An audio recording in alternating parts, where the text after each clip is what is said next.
Hello and welcome to the All About Pigeons podcast. We have a very special episode for you today, so stick around.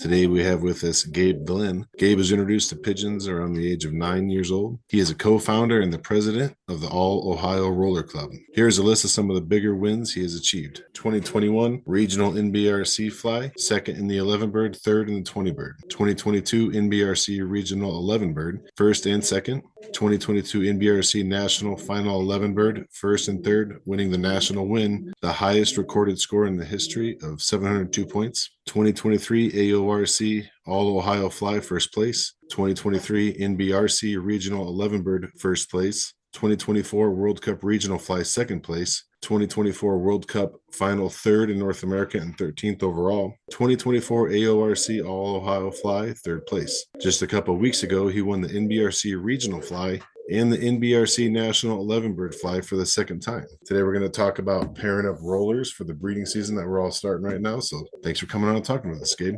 Hey, my pleasure. Glad to be on here. So let's talk about this most recent fly that I guess it was back in October, you said, but let's talk about that and what the weather was like and conditions with your birds.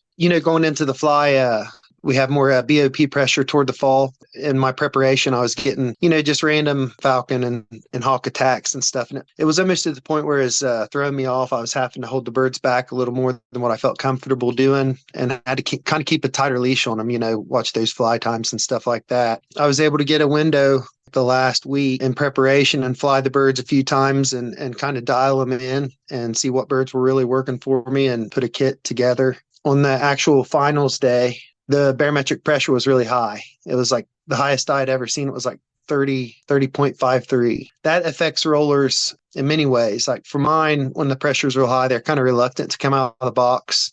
And when they do, they won't fly necessarily as good as they usually do. And a lot of times they'll sky out and a lot of people have problems with overflies. But on this particular kit, I'd really kept an eye on them and they were really dependable all the way through. I felt like they were as good of a kit as I've ever had. My last kit that won a national championship in 22, they were, just really consistent, good working birds. And that's what I had going into this fly. So I was confident in one hand, but kind of nervous about how the pressure was going to affect them. And I turned them loose and it seemed like they had no problem with it whatsoever. They went up and immediately got to work, stayed busy the whole time and flew ideal height, ideal pattern. And just watching it that day, I knew that, that was going to be tough to beat. From that point on, from October to December, I had to sit and just watch every day as other kits were being judged and see if I could hang on to that top spot. Lucky enough, I did. So it was a great day. It wasn't too hot. I believe the temperature was probably in the mid 70s, flew in the evening. And so everything just kind of fell together and worked out. That's a lot to roller flying. You can have everything going good for you, but a little bit of bad luck can throw you off. And so I kind of finished up with some good luck and it worked out. Is that a pretty average fly for your birds that day, or were they kind of above their normal level? Oh, they were definitely like a 10 of 10. And like an average day, I breed birds that, have pretty good performance consistently, but I don't keep my kit birds in the condition where they can do, that ultimate performance. I kind of, what I refer to as like keep them deconditioned, where they're not really in the physical stamina to really work as hard as they want to. And, so I'll just fly them like, maybe twice a week or kind of give them some days off where they're staying freshened up. They're not wore out. And more toward a fly, I'll fly them a little bit more and just let them build that stamina up just a little bit more to where they're almost to the point where they're getting wore out. And then it's those crucial days of rest before the fly where they recover, but they've still got all that built-in stamina where they can put on a better performance. And for me, it's a lot about flying them enough to where they've got the physical endurance, stamina to do what they want to do. They're a little lighter in body condition, and it seems like that helps them roll a little faster, a little deeper, just kind of giving them some rest and good feed and letting it kind of go through and digest and turning them out and hoping for the best. So yeah, I'd like to have a performance like that. It's kind of like a setup deal. It's not average. You're kind of wanting every bird to be at its total peak, and you can't really maintain that physical peak too much in rollers because they'll start losing like a mental peak. If you keep them physically where they can roll that much and that hard for that long, for too long of a period, it seems like they kind of might lose the desire to do it. And so you kind of got to time it up where they hit like a mental peak and a physical peak. When I flew them that day, I felt like they nailed it. It was as good as they could have done. And I was very tickled. Yeah, I mean, it sounds like you definitely do a lot of things to kind of build up to that point for that specific day and time. Congratulations on that win, especially a second time champion for that. That's pretty impressive. It feels unreal. I look up to guys that do good in these flies and win these championships and stuff. And I don't know. I still can't really put myself in, that category. So it doesn't feel real at this point. The All Ohio Roller Club has hosted the NBRC convention here recently, and I wanted to follow back up with you and see how that all came out.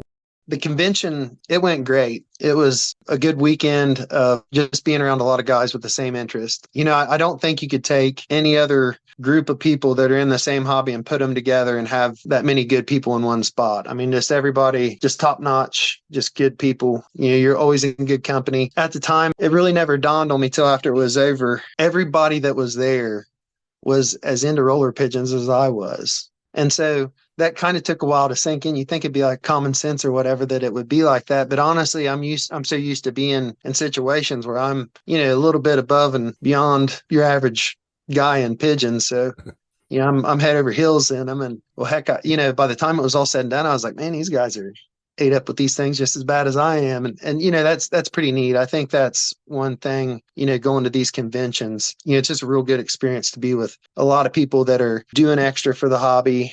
They're top-notch flyers, top-notch competitors, contributors to the hobby. It really took, after it was over, me looking back on it to realize just how, everybody was there. And it was really great. As far as, my birds on the convention, I was a little nervous about it. It was, there's a lot of people in the yard and I was hoping they do good, but I had that group core that won the 11 bird, they were in there and there was about another kit that was, kind of up there in that potential as well. And they're just consistent birds with a decent work rate. And so I kind of knew they wouldn't let me down, but, I was still kind of nervous. We got to my house about noon. It was in the 90s. Sometimes that can throw them off, but I turned them loose and they didn't let me down. They went up and, they worked like probably better than I would have hoped. They did good. They made me proud. I was smiling as I was feeding them, bringing them back in. I was like, thank you guys for not letting me down. Nice. Was it pretty well attended? A lot of people show up for the convention. Yeah. There's, people in and out. So there's like some people there on the first days and that weren't able to be there in the last, and some in the last weren't there in the beginning. But I think overall there's generally around 150 people or so on the bus, going around. It was quite a few people. Nice. Yeah, that's a good turnout. Yeah, I think it was, I think typical attendance is like 100 to 150. And so this was one of the, ones where there's just kind of the maximum number they will typically get. So a lot of people. Whatever it is, whether you're a roller guy, racer guy, fancy pigeon guy, it's like you say, you're always kind of in the general day-to-day stuff, you might be like the pigeon guy in the group of friends and go to a convention, whatever the convention is. And then all of a sudden, all those pigeon people all in one place, all have that same drive and passion. And it's a really special thing, a really cool thing to be a part of. Yeah, because I think, most events and most time I've been around rollers, there's new guys and guys that have been in it a while, but, aren't real serious. And then there's guys like me. Well, man, at that convention, it was a whole bunch of guys, just as serious about it as I am. So that was really neat. Congratulations for your club and everything. Shout out to the All Ohio Roller Club, for hosting that. That takes a lot of work. And obviously you guys had a good turnout. So congratulations on the success with that. That's great. It was kind of an example of job like that shared isn't that hard on any particular person. And, when it came down to it, they're just everybody was there willing to do their part. Everything went smooth. Big shout out for me, would be to Danny Sturgeon and Dan Galarza. Those guys they just do so much for our national club. Their experience in putting these conventions together and lining them out made it pretty easy for us. Everything was kind of delegated and we had our jobs to do. And so we did our little parts and they coordinated the whole thing and it went really smooth. Well, let's shift gears a little bit and get into the meat and potatoes of this one here. It's coming up at the end of December right now, so we're going to start looking at pairing up birds for the breeding season. And let's talk about some of the methods that you do right now. Have you started your pairing up process yet? Yeah, I've actually banded 21 babies so far. Oh, you started a while ago then. Yeah, I got to jump on it. I got antsy. Okay. When do you usually start your breeding season then? I usually start, mid-February. I started in December a couple years ago. And the birds I raised from that contributed more to my fly season same year. I kind of wanted to give it a try this year. It kind of, at the time, it's, starting this early, it can be like 2 steps forward and 1 step back because cold stress on the birds is an added stress that, they require more feed. It's a little harder on them. And you have slightly higher mortality rates. Like if an egg gets knocked out of the nest or a chick gets knocked out of the nest and it's in the teens, it's not going to work out. But a lot of times in summer, you can kind of catch it and you don't have those losses. So you lose a little bit more, but you get a quicker benefit. And so that's kind of what I was hoping to do, try to get my breeding season started again earlier this year so I can quit it earlier and focus more in the competition season on flying birds rather than raising birds and flying competition at the same time. Is there a certain number of babies that you hatch out and then you're done? Are you trying to get to a certain number, then that's when you separate again? Yeah, I mean, I try to raise more birds than what I need, just so that way there's always people, wanting pigeons. If I only raise birds for myself, I'm not able to help people out. And, growing up in these birds, I mean, I've appreciated everybody that's helped me out. So I definitely probably one of the most satisfying things from this hobby for me is being able to help guys out like I've been helped out in the past, kind of pay it forward type thing. So Yeah. so I try to raise extra birds. I don't want it to become like a job for me where it burns me out. I mean, if I can just keep cranking out babies and flying birds and, and I'm enjoying it, I'm just going to keep going. But typically I'll try to raise, over 100. And once I get up to 200, that's too much. So probably like an ideal number would be 150. I don't need that many. Probably, 50 of those, be given away, instantly. And, I'll kind of mess with that 100 and, go from there. When do you end the breeding season? I don't really have much anything set in stone. I just kind of push the breeders as hard as I can go.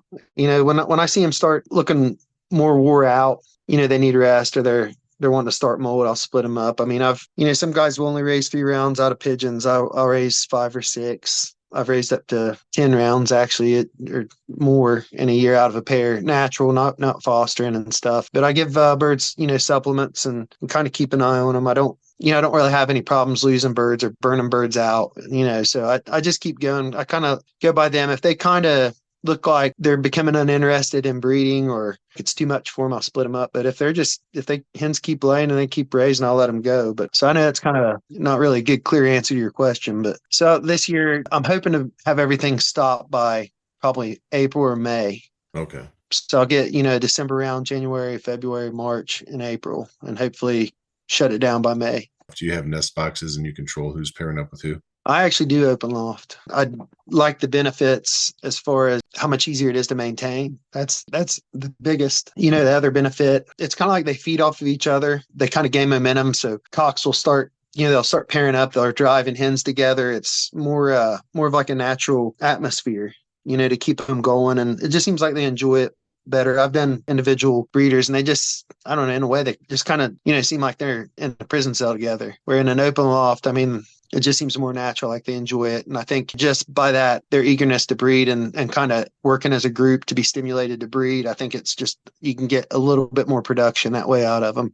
At any point, do you pair any up individually for if you got your favorite hen and your favorite cock, or you just, you let them all go? I definitely control what mates go together in a sense. I think that genetically, I don't want like real tight breeding like a father, daughter, mother, son. I kind of like to stay around like the cousins, distantly related. I'll take a certain line of cocks. They might be like a few brothers and then some hens that would be compatible to those genetically. And I'll just kind of let them pick, how they want to mate. I do it in sets like that till everybody's kind of made it up pretty much the way I wanted it. But I do give them options because I feel like you can pair birds up that aren't compatible. And I think birds that aren't compatible aren't as productive. And two, I think that pigeons, if you give them a little bit of a choice, I think they can pick a better mate than, a pair of my birds can pick better mates than what I could probably pick for them. So in a sense, I give them a little bit of freedom, but I'm also controlling the genetics and how they mate up. And then, I mark down, I keep good notes of who's paired with who and keep an eye on all that. Yeah, we spoke with Frank McLaughlin. He's a racer guy, and he was talking about the benefits of open loft breeding. And he kind of said the same thing about they're going to find who they're compatible with, even genetically, maybe. They're going to find that on their own.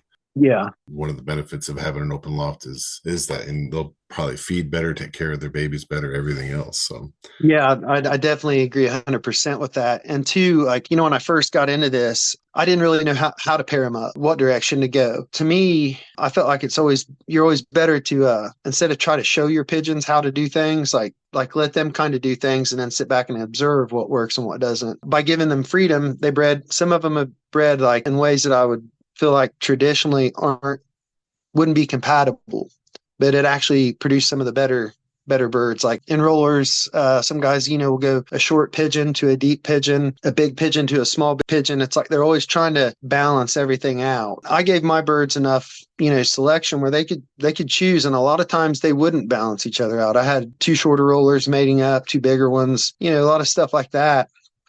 I kind of thought that it might not work out, but it turns out it did. I definitely have learned a lot from those birds, and just by kind of letting them do their thing and just watching them and keeping notes, keeping track of percentages, from production to how good a percentages of rollers they put into my A team.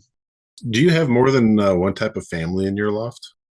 Oh yeah, yeah. I've got predominantly haze and hardesty birds. The haze were really tight. They're pretty much a true family. The hardesty's kind of a little bit open. There was some other stuff added into those birds, and then my hardesties come from a couple different sources. I've got a couple really good Turner birds that have produced really well for me. I had some birds imported from Darren Deacon in England, and I've got those as well. So I'm always trying to, work different families. Basically, it's like employees. If something's got a really good resume, where it's like winning a lot or, really proven, I want to, hire that family of pigeons to come in here and work. And, if they work out and they add to what I've got, then great. But if they don't, then I just move on.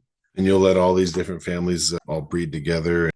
Not necessarily. Like initially, I like to breed them straight, but I'm not going to take a lesser pigeon in because of what family it is and breed from it just to keep them pure. Those Darren Deacon birds, when I had them imported, by the time I got them, I ended up with more hens than cocks. So I've got, this is the first year breeding them. I don't really like doing it the first year, but it was either not breed those pigeons or breed them into my stuff. So they're crossed on the cocks that I've flown out. I think once you fly roller pigeons, I think if they're compatible in the air, if they kit together, they work together, you can feed them and they handle together. You can feed them the same, and you don't have birds flying too long or flying too high or landing early. If they go up and they just simply go up and fly your 45 minutes and work and come down, I think if they do that, then they're compatible breeding wise. The big thing is they can kind of hit that peak, like I was talking about when I flew on the championship this year. They kind of, all the birds hit that peak at the same time. They were all in this inline shape where they were physically all able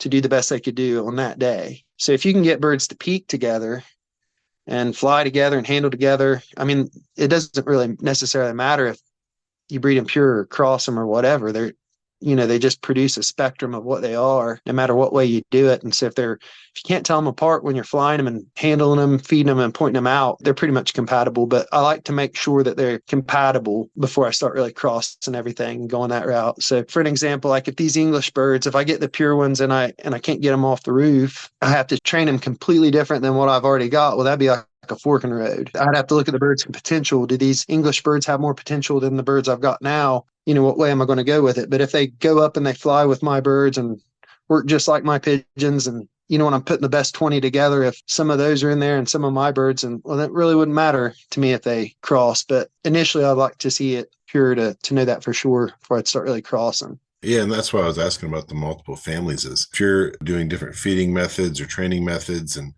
let's say one of the families is reacting totally differently than another one, or how cohesive they'd all be together. Yeah. And for me, it's just, I take young birds, basically just try to get them into a physical state of, shape, like a form, stamina, endurance, and body condition to do what they're capable of doing. So I get them strong and flying long and then kind of work them back down, where they're, get that fly time where I want it and just kind of handle them. And I've got all these birds. I usually fly like a big mob kit because of the way I work. I don't have time to fly several kits in a day, but I'm just trying to get this big group of birds in the condition they need to be in to show me what they've got. And then from there, I pick the ones that show the traits that I'm looking for, move forward with that, put those in a kit and move on from there. But I think, in the course of a year of handling birds, giving them ample flying time, there's times where you're feeding them up a little, and there's times when you're kind of pulling the feed back, just to keep them managed and kind of balanced out where they can do it. You'll see that birds have better days at different points. And ideally what you want to do is have a kit of pigeons that has that better day, in that same condition. So you're not individually feeding 20 pigeons to have them all at their best. At least that's my opinion on it. With the rollers being so controlled by feed and stuff like that, when it comes to the breeding season, what's your feeding schedule transferred to? The base feed for my breeders is a game bird breeder pellet with a probiotic in it. It's name brand's Kalmbach. So that's about 75% of the ration. If pellets just fed alone, the droppings can get a little loose. So I put black oil sunflower seeds in there as well, and some other different grains to kind of balance it out. But I basically, I work my breeders hard where when they're not in the molt, they're breeding all the way up to the molt, and then they go through the molt. So they require a good concentrated feed, with a lot of calories and protein and fats, just to keep them going. The flyers, on the other hand, where I'm handling so many birds, I use higher quantities of feed than most flyers, but I use lower quality. I don't really want high protein or high carbohydrate, kind of lower grade, higher fiber feed. That way all the birds can pretty much eat all they want. 24 hours later, turn them loose, they're hungry, they're ready to fly again. And you mentioned that you'll give supplements to your breeders during the breeding season. What are some of the supplements that you're giving them? Well, there's this podcast I watch. There's a guy from Kentucky. I can't think of the name. It's that guy. It's that guy you had on here. Got a real good acidifier, like a breeding supplement. Oh, okay. Is that a Castle products? Yes, Castle Pigeon. Okay. Yeah. Yeah. They do the all natural stuff.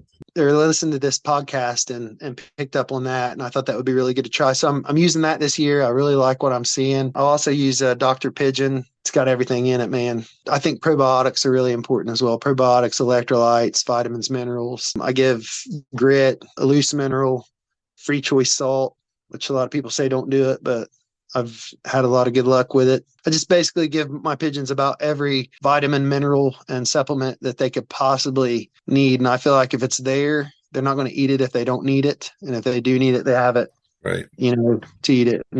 And I've really noticed a big difference in how many more rounds I can get out of a pair of pigeons because of it.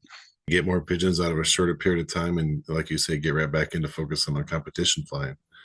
Yeah, absolutely. We're coming up against the clock here. I want to thank you for coming on. It's a pleasure talking with you as always. People can check out the All Ohio Roller Club. They have a Facebook. Just search that in there, All Ohio Roller Club. You always check out the NBRC website too. If you're into rollers, you should definitely get on there. Gabe, I want to thank you for coming on and talking with us today. It's my pleasure. Thanks for inviting me on. Thank you for listening to another episode of the All About Pigeons podcast. Please help the pigeon hobby by telling your fellow club members or other pigeon friends about the podcast. And make sure to leave a good review or at least a 5-star for the podcast wherever you listen. If you have a topic or a person you want to hear more about on the podcast, or if you yourself would like to be a guest, just send an email to allaboutpigeonspodcast@gmail.com. Thanks for listening.